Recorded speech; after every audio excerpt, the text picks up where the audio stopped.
the motivation behind this is that in my years of doing this, I've done this for a while, and we'll get to the formal introduction here in a second. But I've learned that the most important thing that a motivated Aggie can have when they're undertaking this experience is to have parents who are motivated for them and who can let them experience something that, quite honestly, I've said countless words on the subject and I just can't explain it. And I certainly was not able to explain it to my parents when I was doing it. I just knew that it was something that I started that I needed to finish. And so my hope is that in helping you understand something that honestly, it's a lot, that your Aggie can have some essential tools that can help them get the fullest experience possible and have an outstanding time building Bonfire and frankly change their lives. It's going to be a good time. So to the introductions, I am Dion McInnes, Aggie class of 2003. Bonfire photographer now, member of Bonfire's board of directors since 2009, the earliest I was eligible to join that, and head stack of the first Bonfire Stacks off campus after 99. Now, I picked my words carefully there. Head stack, the first Bonfire Stacks off campus after 99. There's the subject of words, there's going to be a lot, not just from me, but from your motivated Aggie. When they start to do this, they may call you and they may tell you about these extraordinary things that they're doing. And when they do, you may have an experience that is not unlike when I, as a German speaker, listen to somebody speak Dutch. I'm pretty sure that I should understand what they're saying. It sounds like I should understand, but I don't, because they're speaking another language. Bonfire really does have its own language, its own culture. And part of the fun is learning it. Part of the fun is teaching it. I don't want to deprive you all of that, but I at least want to give you a little bit of a head start because your Aggie is going to be very busy. And I want you all to get the most out of the time that y'all get to share talking about what they're doing, building Bonfire. So back to the subject of what the head stack of first bonfires off campus after 9. What does that even mean? There were bonfires off campus. There was one in 2002. We're going to look at that, but it wasn't a stack. But then again, that wasn't the first bonfire off campus. The first bonfire off campus was in 1907 at the very latest. Quite likely, it might have been into the late 1800s. Over the years of all the stories that have been written about bonfire, they found evidence of fires all the way into the late 1800s that were happening annually by Aggies who were out having a good time, celebrating being fighting Texas Aggies. Now, does anybody know what the first bonfire was built for?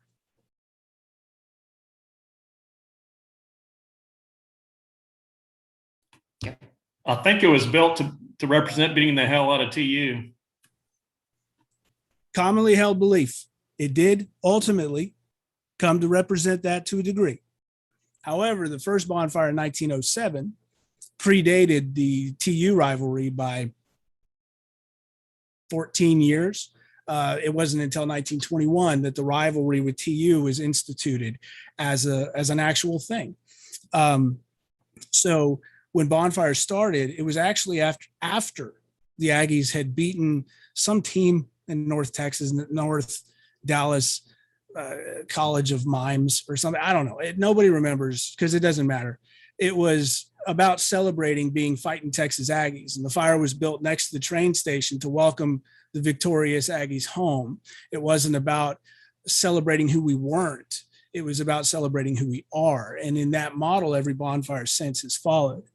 Ultimately, bonfire is about sharing what bonfire builds, the structure itself, the experience, but also what bonfire builds in the people who build it. So in time when the Aggies began to play TU and that became a real thing, Bonfire was willing to share that motivation that Bonfire afforded. And so it did come to represent TU to a degree. But eventually we stopped playing TU and Bonfire continued because at the beginning, as it always was, Bonfire was about who we are, not who we're not. And so before we jump into a as quick as I can make this progression through that pretty outstanding history, I do want to recognize, some people who make this possible. The students do all of the work, everything. I support them. And there are people who support and make it possible for me to continue to do that. I want to thank Brazos Wi-Fi providing the stream so that I can do this HD. Brazos Wi-Fi also provides HD high-speed Wi-Fi internet to Stack sites. So when your Aggie is working on Stack, even if it's at night off campus, they have high-speed internet to get their work done. They don't have an excuse. It is some of the best internet in Bryan College Station. And if you've ever experienced Suddenlink, you know that might not be a big bar to beat, but Brazos Wi-Fi takes care of the students, and I appreciate them taking care of being able to do this. And these are 12 Fires Winery, Paul Tomaso, Ben Harrison, the McLeod, Flammy, Clay Kaboviak. These are generous supporters of the Bonfire photography. So thank you to them. And now, quick look at early Bonfire. This is Bonfire 1935. This is actually the first year that Bonfire was officially made a university sanctioned event. As you can see, it's not much to look at.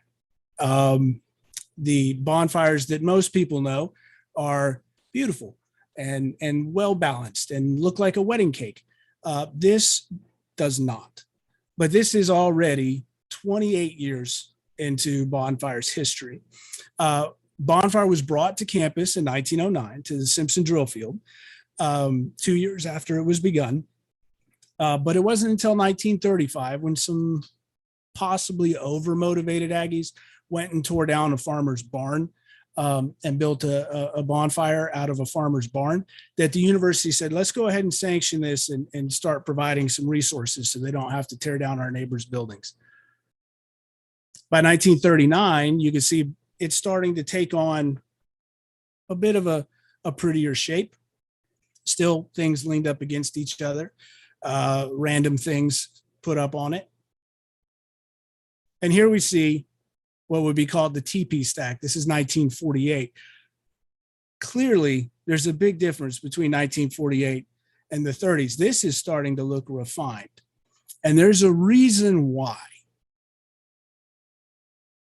Anybody familiar with this movie? We've Never Been Licked. This is a film about the motivated fighting Texas Aggies who helped win World War II. And when Hollywood came to film this movie and tell the story of the brave Aggies of Texas A&M, Bonfire's reputation had already preceded itself. And they wanted Bonfire to be part of the movie. And they said, show us your bonfire. And they showed them. And Hollywood said, we're not filming that. And so Hollywood said, can you make it look like this? And I hate to share that fact, but the fact of the matter is one of the great evolutionary moments in Bonfire's history was Hollywood. And that brings us to one of our first words. Hollywood is about one of the worst things that you can say about anybody at Bonfire, ironically. Anybody who's there to be seen, to have their photo taken, selfies, etc.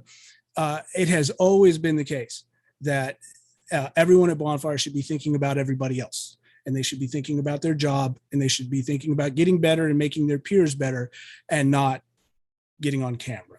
So ironically, as bad a word as Hollywood is, admittedly, Hollywood did help shape the future of Bonfire. By the 1950s, this is what Stack looked like. We see a gigantic pole coming out of the middle of Stack. This is again on Simpson Drill Field, right in the middle of campus. It was in these years that Bonfire climbed to over 100 foot high, if you count the top of the pole. I met an old ag who was actually part of the team that went to Norway to harvest a single fir tree over 100 foot tall that they brought back on one of the Galveston Aggies boats to contribute it to Bonfire on Simpson Drill Field. Very proud of that. He said that tree lived a life of luxury all the way back to America and Aggieland, Texas. But we see that it's starting to take on what some Aggies would call a lean-to shape. Everything is stacked up against that very, very tall pole. It's changing. Now we start to get into the tiers. The 1970s, we see they're building it in these levels, starting at the bottom, working their way up with these large tiers of logs stacked on top of each other. Ultimately, we wind up with what a lot of people are familiar with. This is the wedding cake, the very clean, very well-defined tiers of bonfires like you would see at Duncan Drill Field, near where the president's house used to be. Moment of silence for the president's house, which is now going to be a tailgate lot. And the polo fields. So this is that. And through that progression, there's this cool experience that somebody who's been watching off-campus bonfire has in looking at that history.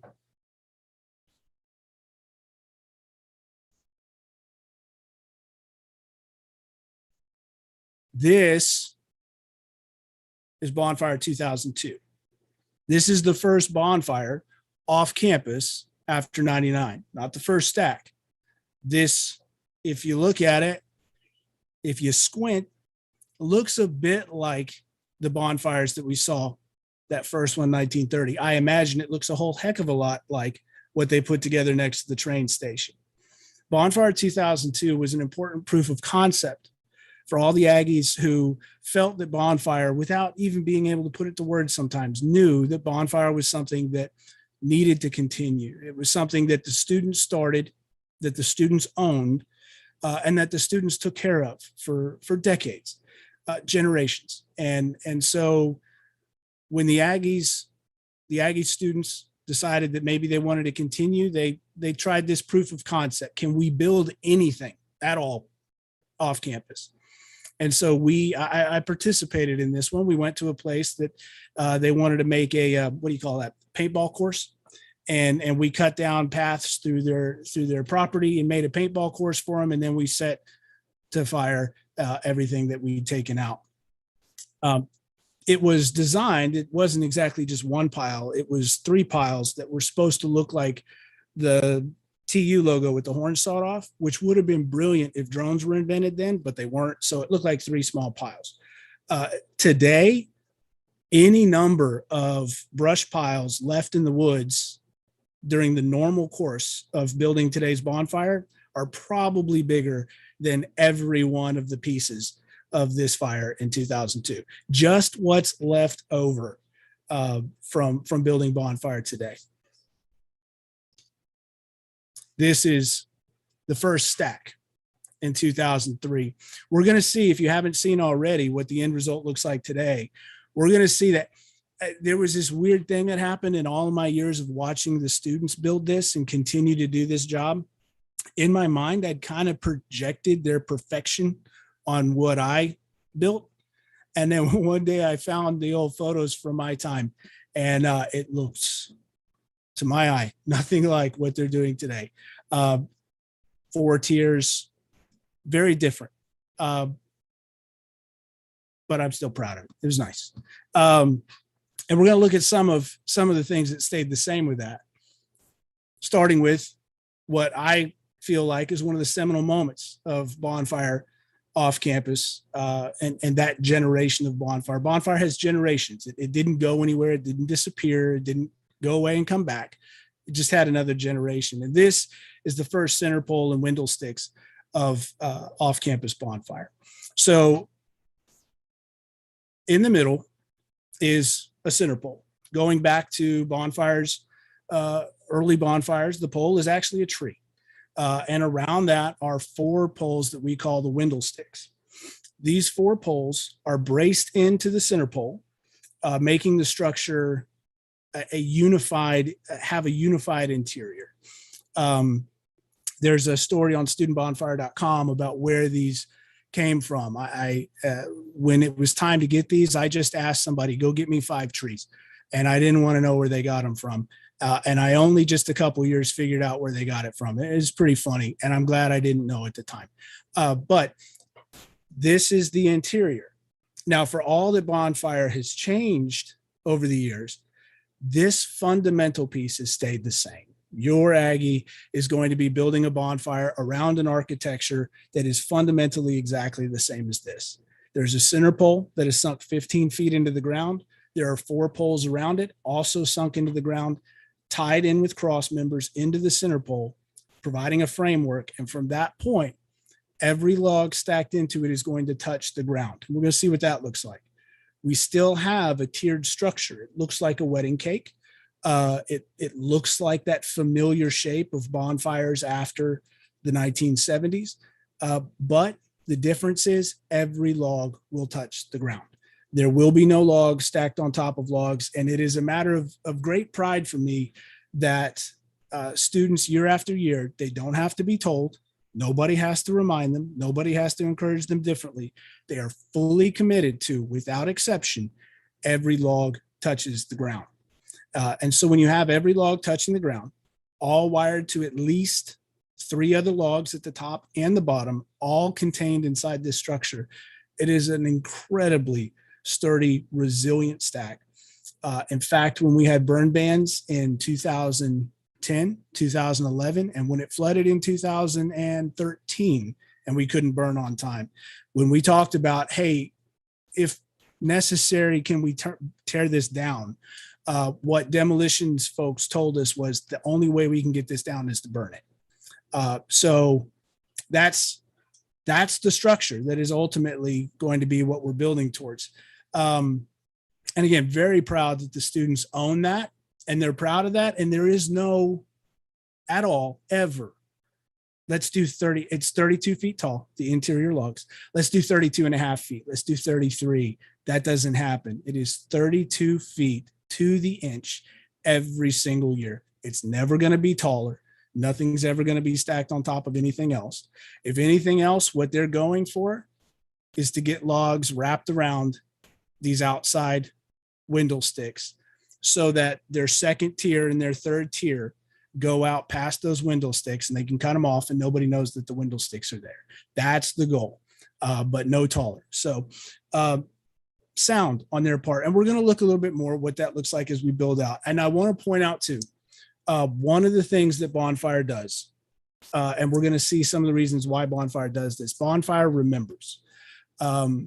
Bonfire has an incredible memory. Everybody that leads and participates in Bonfire is holding a spot that somebody else held before them. And the leadership, when they hold that position, they could tell you everybody who held that position before them.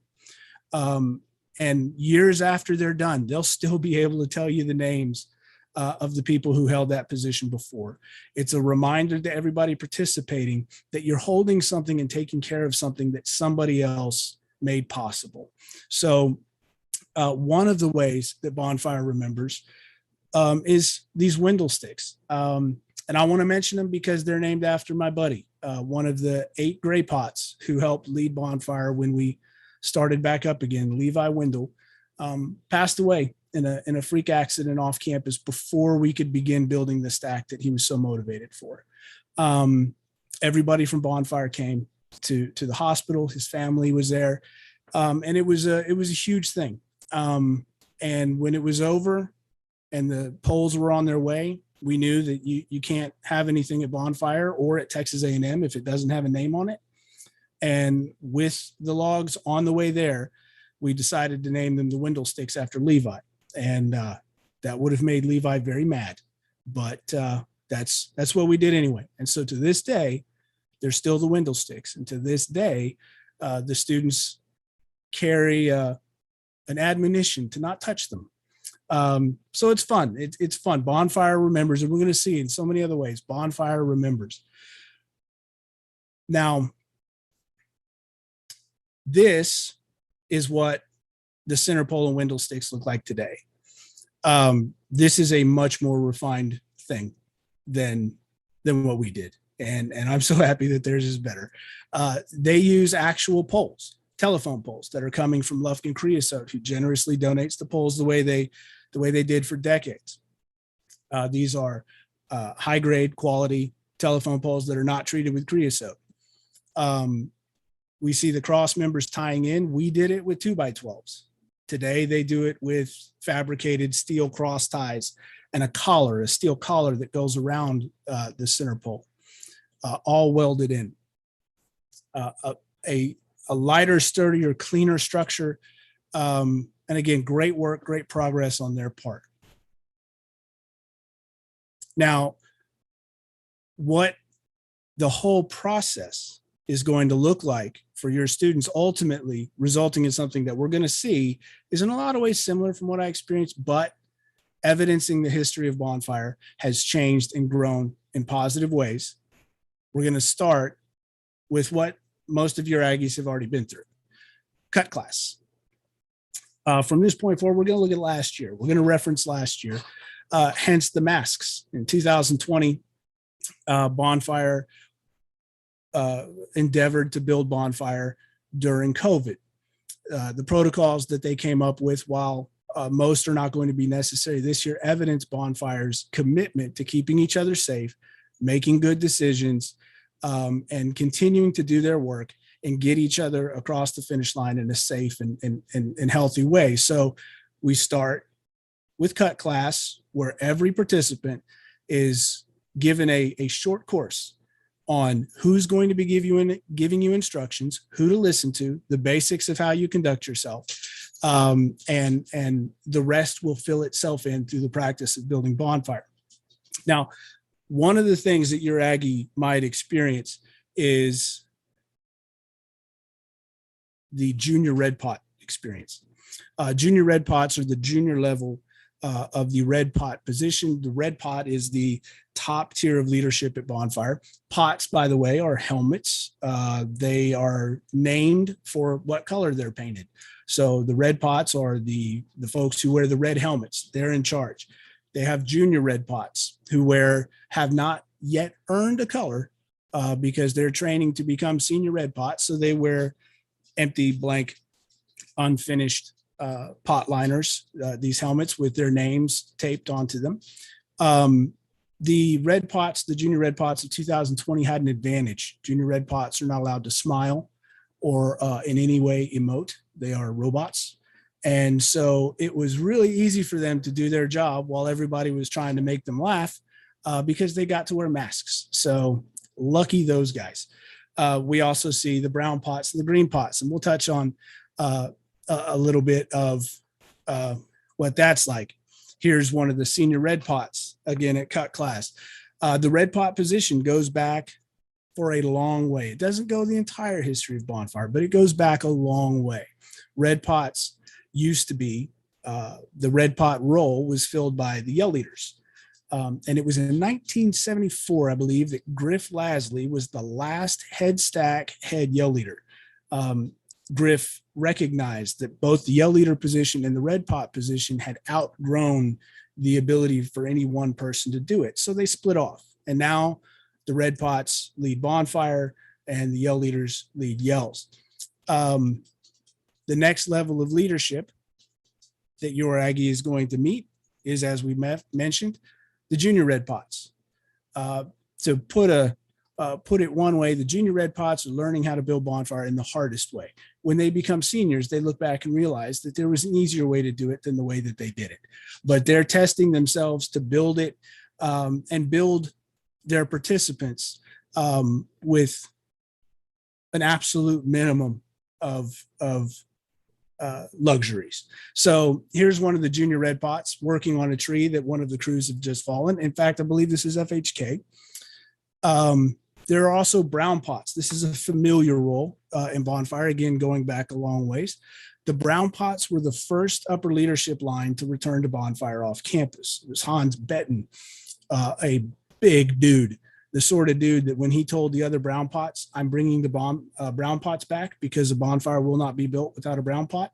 When he said that, all the other Brown Pots said, okay, because Hans was a huge dude.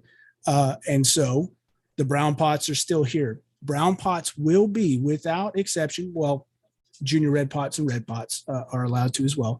But the Brown Pots will be the technical specialists. They are the only ones to touch a chainsaw. Your Aggie is going to be using an axe.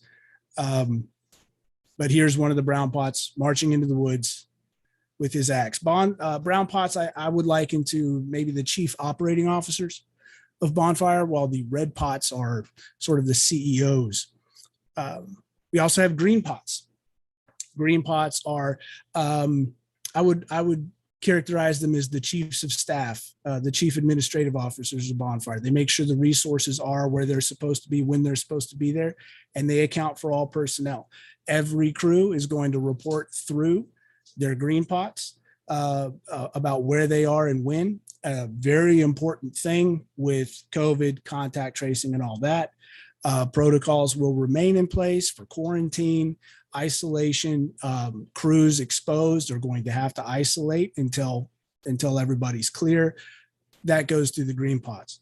I am jumping ahead a little bit.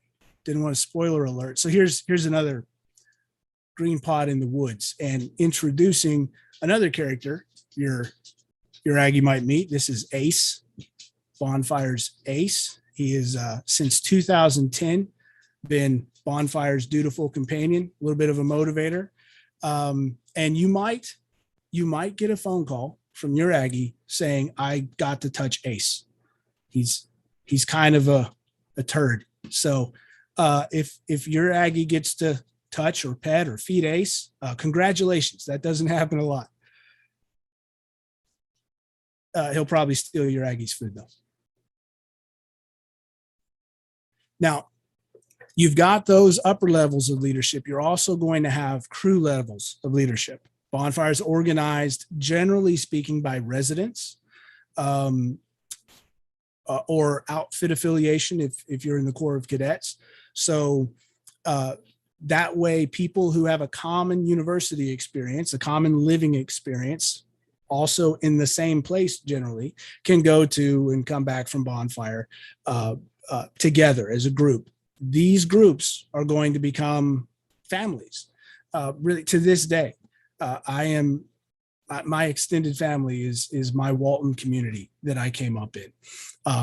These crews and outfits are going to be led by, in the case of non-regs, not in the Corps, yellow pots are going to be at the top of a crew's leadership, and then there's going to be crew chiefs.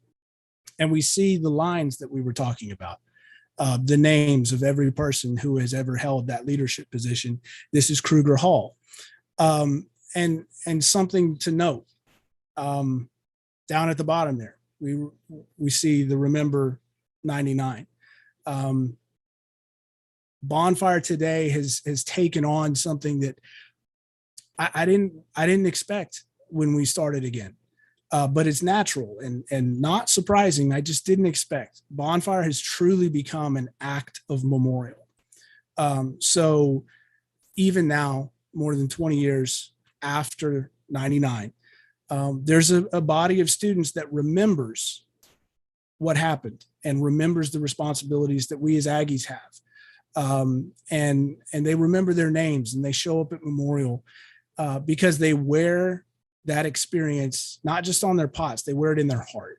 And so your Aggie is going to get to invest in a memory that is very old, but to Bonfire, it is every day. It is part of their experience. That also goes towards making sure that their conduct, if you never forget, then you never forget the consequences. And so their conduct always keeps 99 in mind.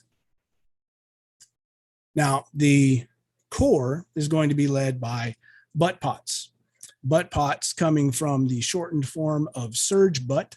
serge butt coming from serge pants, which were at one time the privilege of juniors in the Corps of Cadets to get to wear. So your uniform, at one point, you got to wear these fancy serge pants that went on your butt. So you were a serge butt. And now today they're called butts across the Corps, whether you build Bonfire or not. And the junior by class who is leading a Corps outfit is going to be the butt pot. This is Squadron 16's butt pot. Squadron 16 is the outfit, the Charlie Browns, from which Tim Curley came. Tim Curley from 99. And I asked one of the butt pots one year, they remain close with the Curley family. And so there's lots of conversations about Bonfire 99 and continuing to this day. And I asked one of the butt pots, why do you build it? Knowing what you know, why do you build it? And like he said, because out here, I know Tim. He was in kindergarten when Tim passed away. So again, the memory that these Aggies carry, that they experience firsthand, they're getting to know people, that they've never met. And here we see the crew chiefs. Non-reg dorms are going to have crew chiefs, multiple people that are responsible for keeping everybody safe and continuing to build Bonfire together as a group. Now, with all the leadership covered, we've got cut class. We're going to march into the woods. The woods are assigned to different crews. Crews aren't mixing together. Each crew has their own section of woods, each outfit. And they're all going to go into their appointed places in the woods. And they're going to work together for the entire day. They're going to eat lunch together. They're going to drink water. They're going to drink water together. There is no alcohol at Bonfire. Should mention that at any activity ever, at any point in time, even burn. But they're going to go out there as a group, and they're going to stay together as a group for the entire day. They're going to walk past Red Pot Log. That's a familiar sign to those who have built Bonfire before. It's the biggest, baddest log in the woods. They cut it down at the first day. And anywhere that the Red Pot Log is, that's where work is. And so it's kind of a marker. You're past this point, you are now in work mode. They're going to cut down every tree with axes by hand. The only trees that are not cut down with axes are trees that are not fit to be stacked. Dead trees, anything that might pose a danger to anyone working around it. The brown pots are going to go into the woods in advance, and they're going to identify any trees that need to be taken out of the way so that people can do their work. But every tree that is going on stack is going to be cut down with an axe. It is a very disciplined, very rigorous, well-conducted process. There are commands that move people to one side of the tree or the other, keeping them out of the way of the falling tree, but they are going to work their butts off swinging on these trees. One of my favorite experiences, we haven't had a family cut. We'll talk about that. There will be family cut this year where everybody can come and build with their Aggie. It used to be called father-son cut. Now it's family cut. And I really enjoy the experience of parents every year, multiple parents saying, I had no idea that my Aggie could work that freaking hard. And secondly, where was that for the past 18 years? That's the nature of what they're doing out here. After they cut down the trees, they're going to top the trees. They're going to take off all the branches and limbs and clean them up into logs. And then they are going to carry those logs. They're going to carry those logs on their backs. Again, a very rigorously controlled process with commands that get everybody working together to put the logs up on their shoulders. And they will carry those logs to the skids. The skids are the smaller logs next to the tractor paths. And they put the logs on top of those so that the tractors can get up underneath there and tow the logs out of the woods to load site where the logs will be loaded. Again, by hand, students will pick up the logs, carry them to the truck, and throw them onto the truck. I don't know if anybody here has an Aggie in Walton. That's where I was from. Load is a specialized job. It is the job of Walton Hall and their counterparts in Squadron 17 in the Corps of Cadets. But at some point, almost everybody's going to get to have the experience of loading trucks just once, just to try it on and realize how lucky they are to be cutting down trees in the woods, because load is very hard. So there's no shade at load either. So there's that. But they load the trucks and eventually they take them to stack. Now that's a lot of work. It really is a lot of work, but I want to emphasize there's going to be fun too. They're going to have a good time. There's games. One of the brown pots jobs, with the red pots being who the red pots are, objective, focused, strategic, tactical, they can be a lot. And so the brown pots are there to introduce games and have a good time, equalize the pressure a little bit. Everybody's going to have fun. The Corps has commented that part of the fun of building Bonfire is that there's not the core games, the upperclassmen, the freshman dynamics that can make things kind of hard. Everybody's working together. And that's really the way it always was. With the work present, that's what's important. And these other dynamics, if you're a freshman, you listen, you learn, you follow, but you're all equals in this great undertaking. And so there's fun. And most times it's the freshmen who are having fun, because this is the other thing.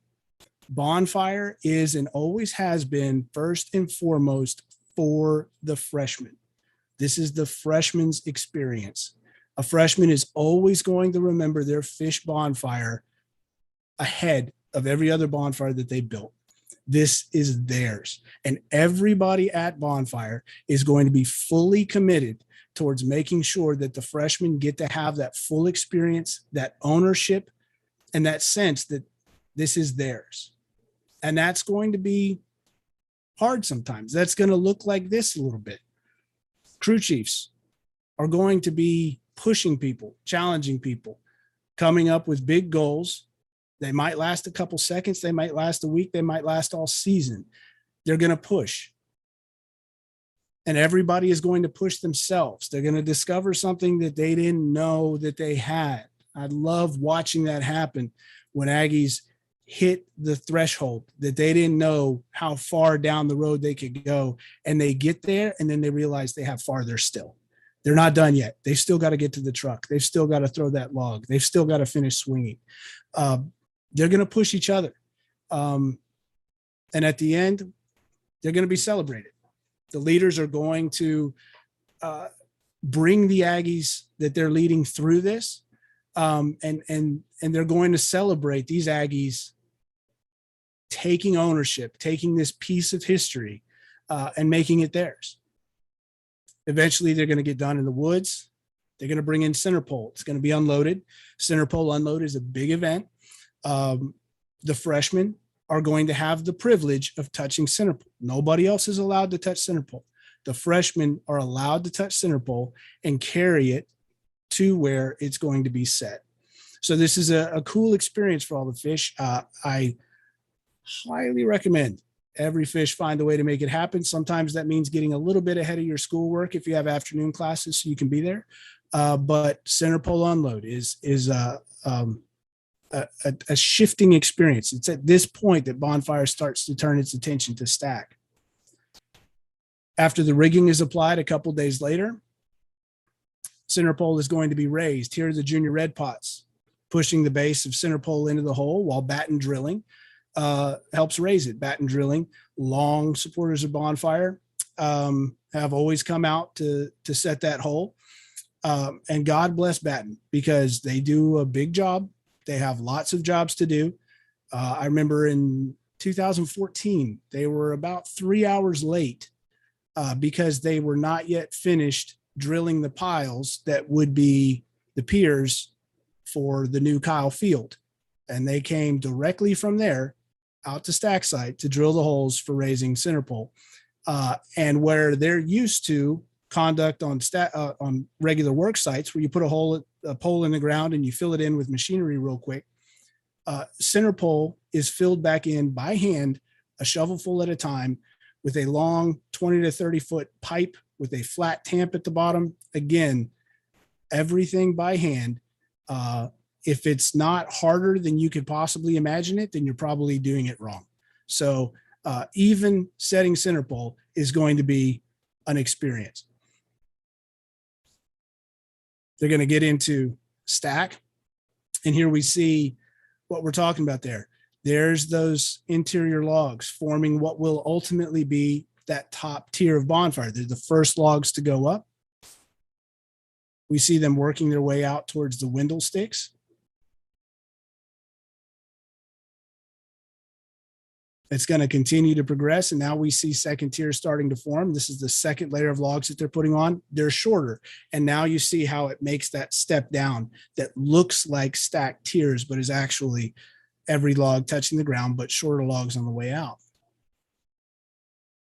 We get out to third tier, and here's what I was talking about, covering up the Windle sticks.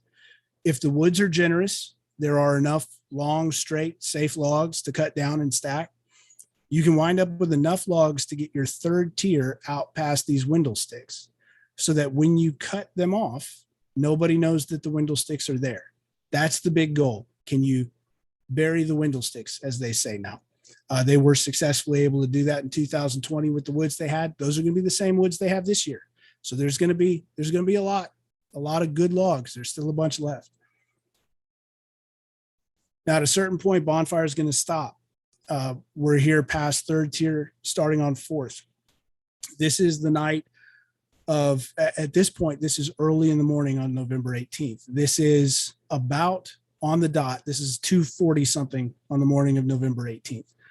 One night for all that Bonfire works, all year round. Bonfire starts on the moment it burns. It is a year-round process. The one night that they take off is November 17th every year. So on the eve of the memorial, every Aggie is going to stop work. There will be no stack shifts. There won't be any work at all happening on stack November 17th of every year without exception, no matter how far behind Bonfire might be. That's a night where every Aggie can go home, reflect on what they're doing, reflect on that greater meaning. Remember those 12 that we lost, and remember what Bonfire now represents, that memorial. To make that possible, to make not working possible and letting everybody go to the Bonfire Memorial, everybody who builds Bonfire goes to the memorial. Former leaders like myself, Red Pots from many years back, will come into town and will relieve all of the students for guard detail for stack so that stack remains safe. Nobody messes with it. We don't get any shenanigans from LSU, soon TU. It stays guarded by former students so that the current students can go to memorial. This is the memorial I go to every year. And I feel the love that every Aggie has put into this. This is an incredible night. But at the end of this night, Bonfire proceeds again, always towards the end of the season. They finish stack. Here they are working on the fifth tier, the last outside tier, finishing off that 5-tier structure. And we see what I was talking about. This is beautiful. Mine did not look like this. This is so much nicer. Very clean, very well put together. You see here these, can you see that silver cable there? At every 3 feet of diameter or at the end of any tier, they wrap the entire structure with steel superset cables. That process takes 6, 8, 12 hours to properly tighten down these superset cables on this structure. So not only are they getting wired in, they're getting these superset cables. They're being covered up here by the last set of logs. And ultimately, when it's finished, this is what's going to be left. This is stack at the end of last shift of Bonfire 2020. We started doing this in, I think, 2009, just taking a picture of everybody who finished building stack after stack was complete. It started with, a handful of students there. This always happens at 3, 4 o'clock in the morning. And this is who's left at that ungodly hour at the end of the season. And this is what the end of Bonfire looks like. You see the groups the band over here with their orange pots, the band still builds the outhouse. All the crews together in their groups. And this is just a fraction. This is just who's left at this time.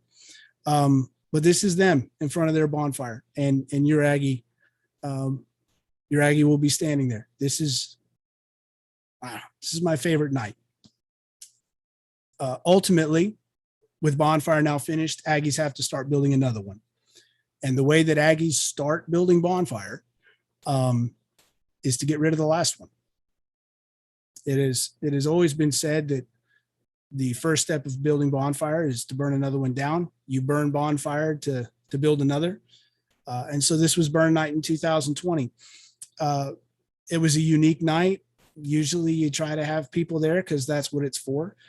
In 2020, because of protocols, only the people who built it were allowed, but it was live streamed on TexAgs. So another one of the developments, TexAgs now live streams Bonfire, and every bonfire that burns since 2014 is viewed by hundreds of thousands, in some cases millions of people watching all of this come together live across the world. And that was most of who got to see it in 2020 because of the protocols and access restrictions. But Bonfire's burning. We have the LSU outhouse. The familiar outhouse is the TU outhouse. It's the, orange beat the hell out of TU that the band built after we moved on from TU in 2012. There was the question that some people asked, are you still going to build Bonfire? Obvious answer for everybody who built it is, why wouldn't we? And so that first year we played Missouri as the last game. It was a Missouri Tiger Cage. And then since we started playing LSU, it's the litter box. So there is the litter box, but we can't resist. You see the Austin city limits sign.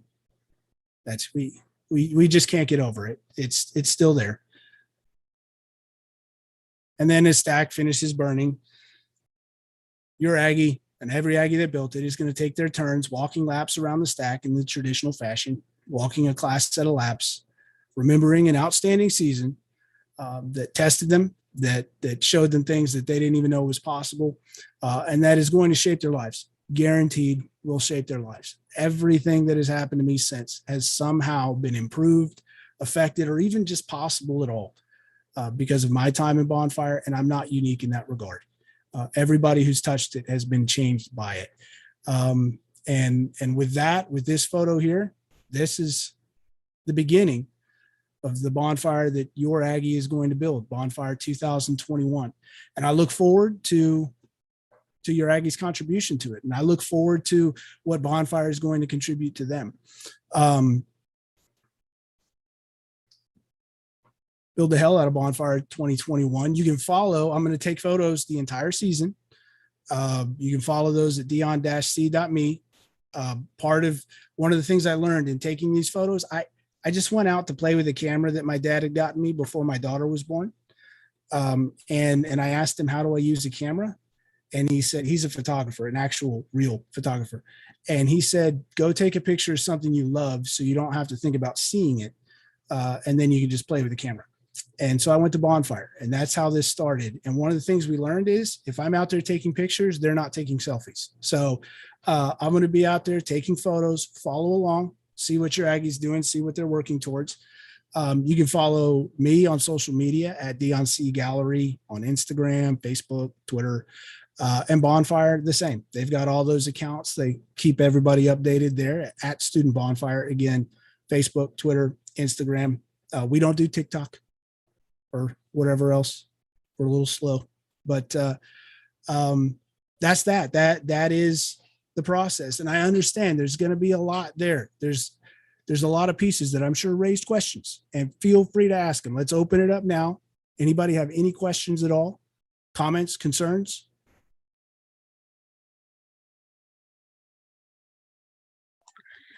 How long does it take? I know there's a cut this Sunday. Do they work weekends, weekdays, every day? Just didn't know. Good question. So they're going to work every weekend. So 2020 was a little bit different in that they had somebody in the woods Saturday and Sunday for cut. And what they did is they split the crews up into like a group A and a group B. Half of the dorms and outfits were on Saturday, the other half were on Sunday, just to keep people spread out because of COVID. That was a one-off situation. They're going to at least start the season going back to the way Bonfire did it historically. If there's a home game, there won't be any activity out at cut. People will just go out and cut on Sunday. If there's not a home game, so Saturday and Sunday are free, they will have one of my favorite forms of cut, which is a double cut, which is rough, but you're cutting on both Saturday and Sunday. It's a lot of fun. The double cuts, that's a thing. It's a thing. But for the most part, their days off are going to be the home games. During the week, that's the time that let's study, let's get our grades right. The most motivated, best bonfire building Aggie in the world doesn't do a bit of good if they fail out of school.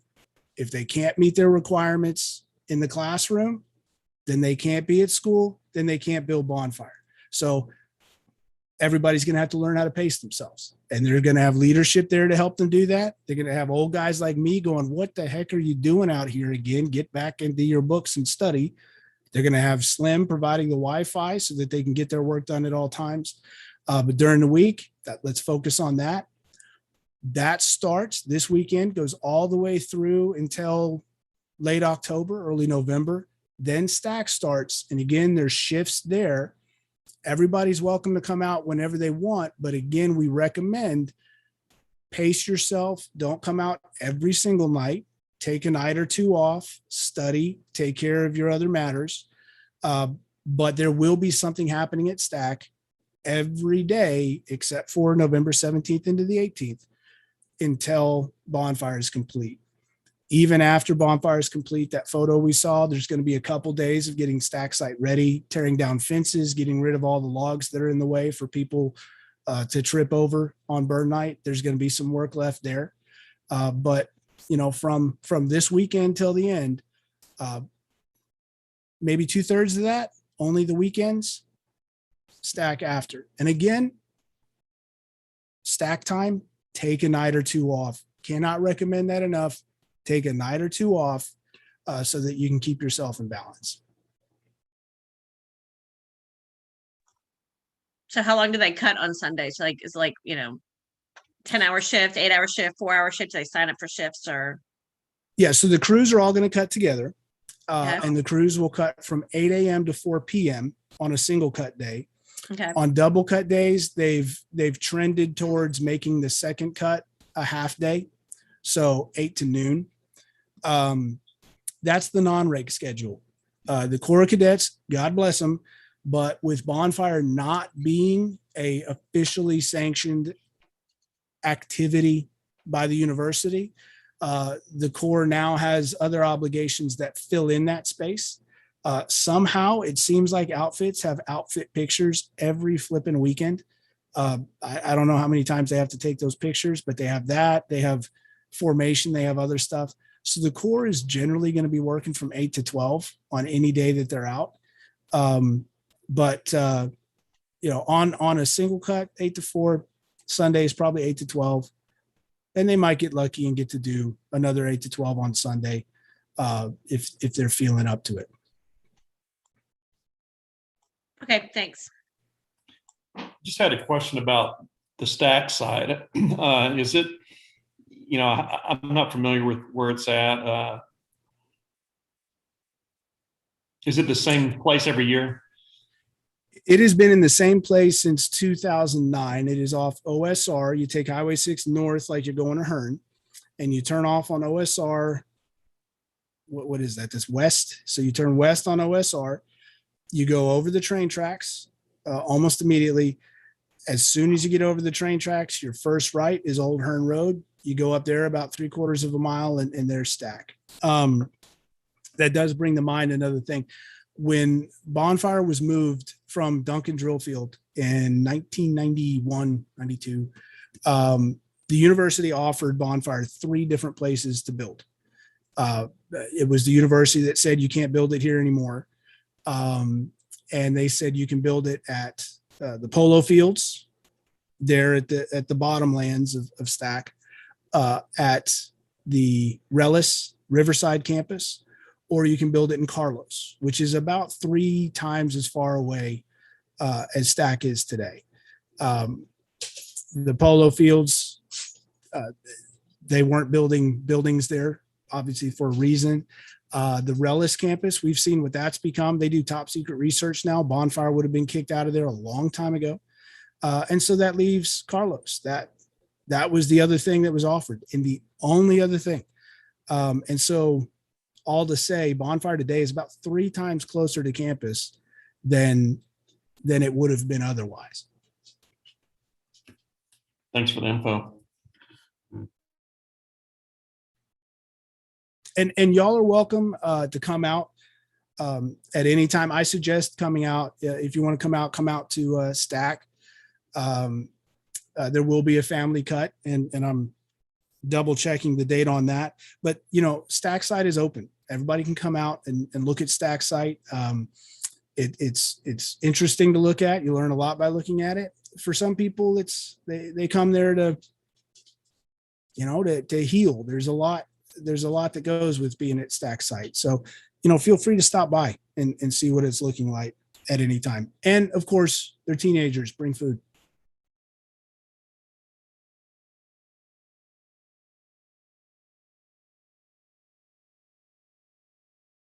What else we got?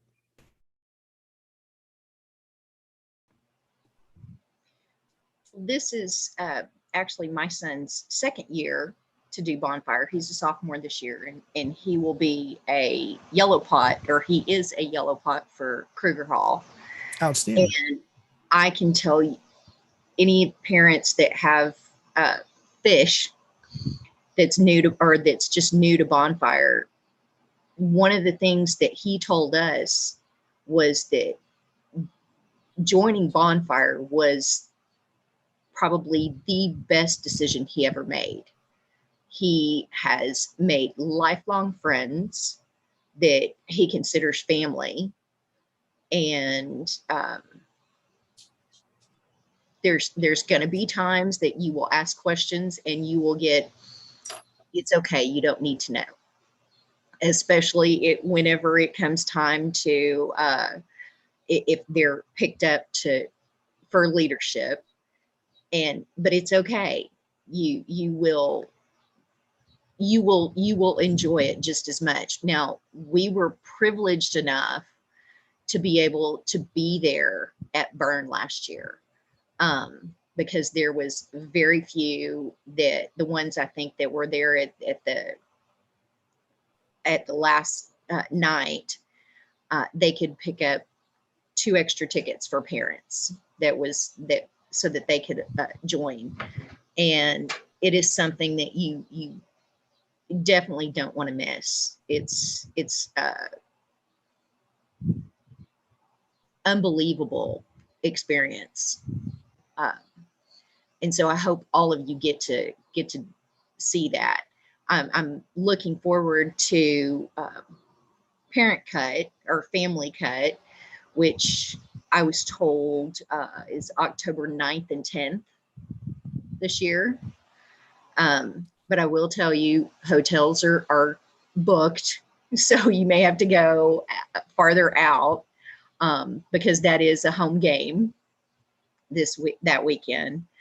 But we're just so privileged and honored. It teaches them commitment and teamwork and just dedication, that tradition that nobody ever, I don't think a lot of other organizations get to experience. Well, thank you for that. And I'm glad to hear you say that. I'm glad he got that out of it. And you are right. October 9th and 10th. That will be the weekend.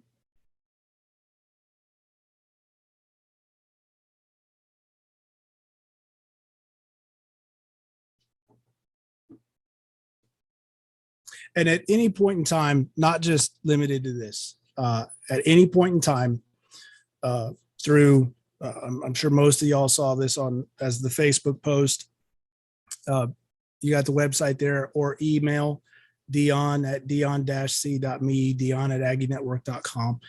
At any time at all, if you have any questions, comments, or concerns, I'm available. I mentioned I'm on Bonfire's board of directors. Bonfire is a nonprofit corporation.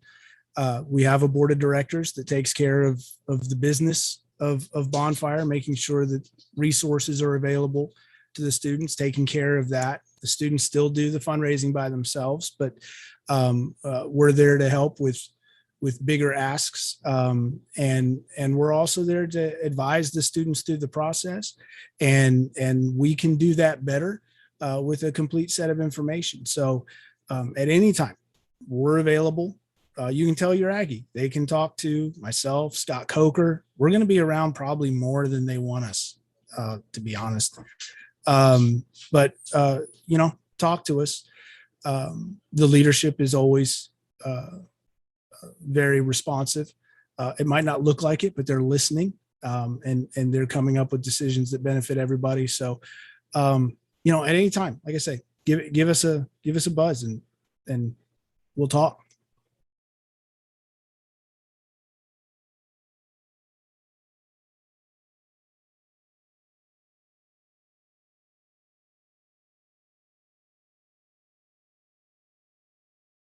Anybody else? Did you say October 9th and 10th for Family Cut? Yeah, the weekend of October 9th and 10th. Yeah, that's the Bama game. Is that a home game this year? Yeah. Yeah, it's Yeah, the so it'll be Alabama October game. 10th. It'll be October 10th, the Sunday. Okay. Oh, that's going to be a good family cut. I'll tell you, there was, I'm not going to say any names. I don't want to throw anybody under the bus, but there was a family cut in, let's say 2012-ish, where some Red Pots came back. They're at least one of their sons was building Bonfire. And I knew that they were there. I knew that they were, participating in the family cut, like they remembered when their dad's doing when they were there. But I kind of forgot they were there until a red pickup went flying down the tractor path, just in a hurry. And everybody, the Red Pots went running after it, trying to figure out who's got their truck on the tractor path. And when they get there, they're dragging out one of the Red Pots who had thrown his back out. So he got a cruel reminder that he wasn't the student building Bonfire anymore. So when you do come out to family cut, stretch, hydrate, be prepared. They will work you.